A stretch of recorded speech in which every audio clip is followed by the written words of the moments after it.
Shalom adik-adik, salam jumpa dalam pelajaran sekolah sahabat kita pada hari ini. Bersyukur kepada Tuhan karena Dia baik. Dia memberikan segala keperluan kita, memberikan sukacita dan damai, terlebih memberikan keselamatan melalui kematian Yesus di salib.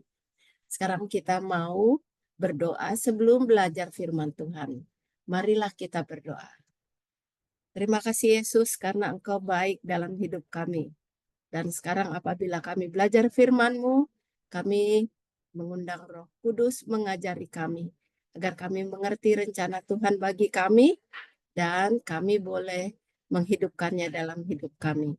Dalam nama Yesus kami berdoa. Amin. Adik-adik, pelajaran sekolah sahabat kita hari ini tentang marilah teratur. Marilah teratur.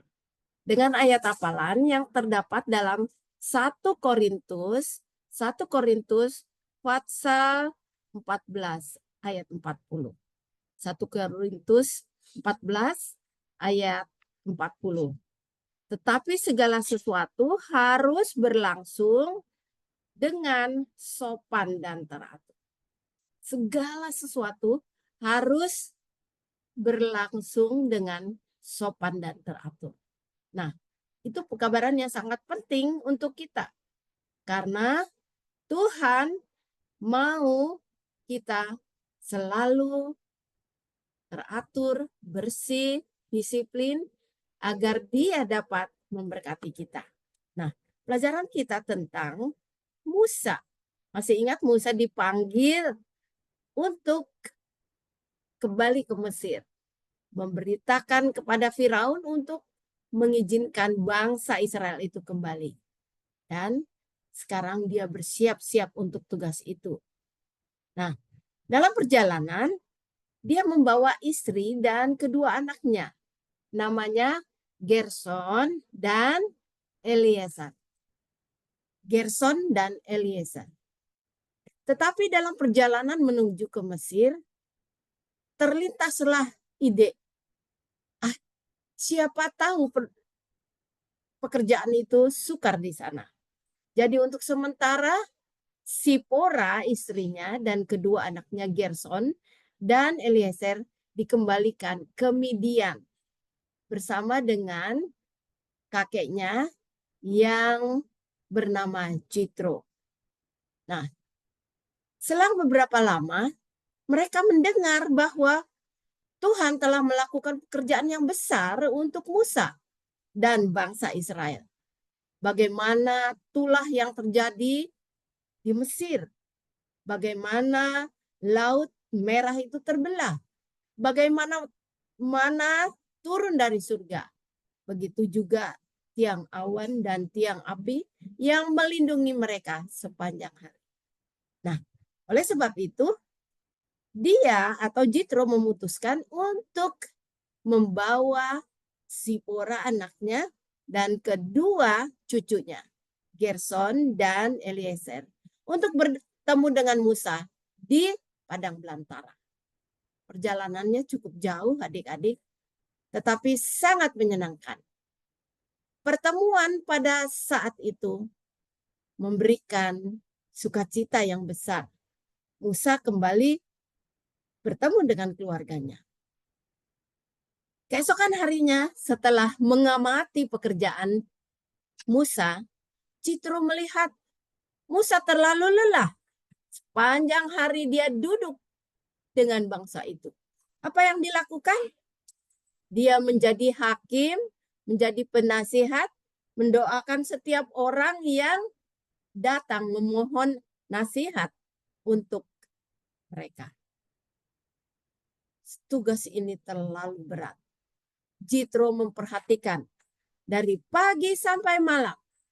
Musa bekerja tidak henti-hentinya. Oleh sebab itu, keesokan harinya Jitro memanggil Musa. Musa, katanya, pekerjaanmu terlalu berat. Semua pekerjaan kamu lakukan, menghabiskan waktu dan tenaga. Kamu dan bangsa itu juga menjadi lelah.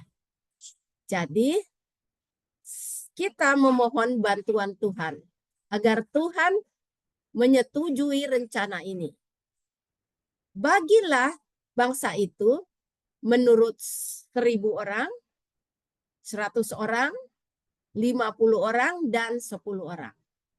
Pilihlah ketua atau kepala dalam setiap grup. Dan kamu pilih orang-orang yang harus mau diajar. Orang-orang yang cakap di dalam pelajaran tentang firman Tuhan. Dan apa yang terjadi? Mereka harus takut akan Allah. Nah, ini sangat penting. Orang yang memimpin harus takut akan Allah. Cakap artinya bijaksana di dalam melakukan pekerjaan. Dapat dipercaya dan tidak mau menerima suap. Ini hal penting yang perlu diingat. Yang pertama, cakap. Artinya orang bijaksana, orang pintar. Kedua, takut akan Allah. Dan juga orang yang dapat dipercaya. Lalu orang yang tidak mengejar suap. Mengejar suap artinya mau disogok.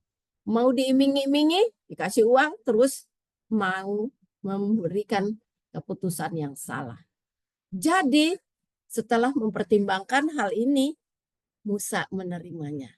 Nasihat dari mertuanya Jitro. Keesokan harinya dia mengumpulkan tua-tua dari bangsa ini dan membagi mereka menurut jumlah yang tadi ditentukan. 1.000, 100, 50, dan 10. Masing-masing ketua sudah diajar tentang firman Tuhan. Mereka juga diajar tentang bagaimana caranya mengatasi masalah.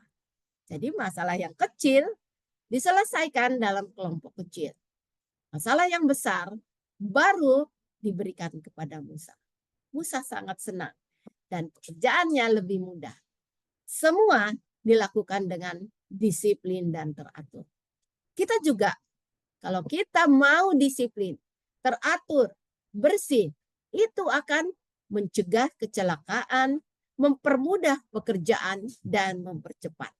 Jadi adik-adik, hiduplah dengan sopan dan teratur. Tuhan mau kita melakukan hal ini. Baiklah kita berdoa. Terima kasih Yesus untuk pelajaran hari ini. Tolonglah kami untuk hidup dengan teratur, hidup dengan sopan, agar segala sesuatu dapat berjalan dengan baik dan berjalan dengan lancar. Nama Tuhan yang dipermuliakan. Dalam nama Yesus kami berdoa. Amin. Adik-adik pelajaran sekolah sahabat kita sampai di sini. Sampai jumpa ya.